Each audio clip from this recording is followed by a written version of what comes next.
This movie was tiresome. I fell asleep.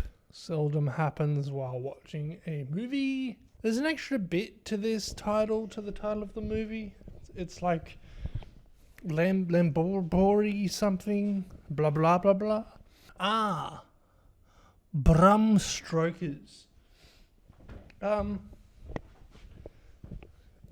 this is Bram Stoker's Dracula. Not your mum's Dracula. Fuck you. No,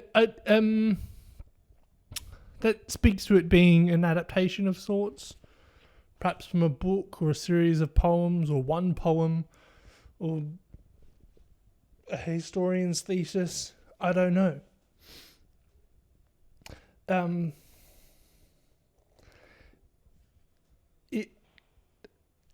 It is a really earnest telling of the Dracula story. You're thrown into the lore, yet for some reason there's a lot of like voiceover. Mic input connected. What? For some reason there's a lot of like voiceover and stuff.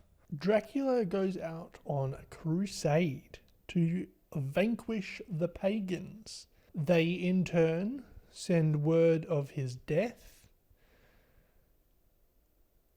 His fiancée can't handle it and throws herself into a river.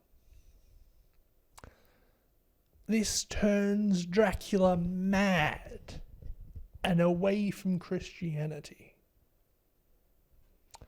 We then cut 4 centuries ahead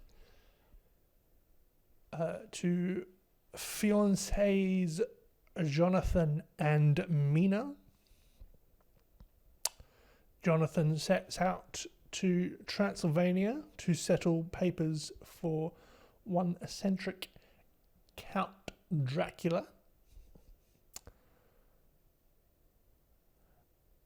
We then jump between Mina, her friend Lucy, Dracula, and Jonathan on their pursuit for true love and happiness. There's plenty of fancy camera work and some attempts at visual effects. There's lots of double exposure and stuff like this. When you look at, blue fire and green fog, seems kind of ambitious. Excuse me, for a 20th century movie. But when you consider it's been almost 2 decades since Star Wars, all of a sudden these effects are rather less impressive. This film is a very earnest attempt at adapting the 1897 book by the same name, and it doesn't hold your hand through any of it. There are some parts where I was like a little confused about what's going on, but then later in the movie that gets explained. So if you watch this film intently, you might not enjoy yourself. But, if someone happened to put it on for you, then at the very least you would experience something sincere. If I stumbled across this movie with no intention to review it, then I might have enjoyed myself. It's basically like a catch-22, right? Some of you may have liked it if you just happened to watch it. But if you watching it in anticipation after seeing a trailer or this review, then you probably won't like it. Is it an earnest attempt at an adaptation? Yes. Is it a romantic movie? Yes. Is it my cup of tea? Not in the slightest.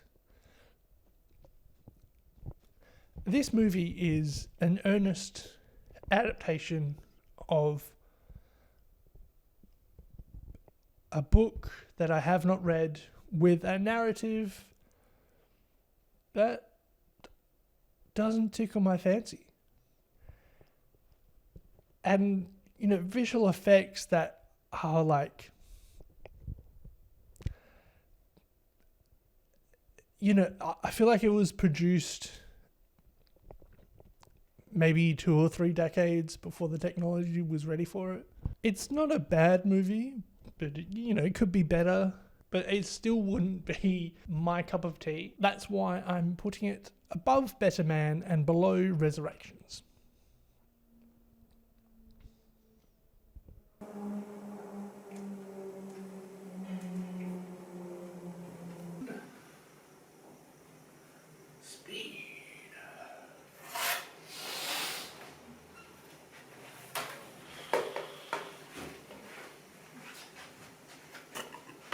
Let's see, it's there.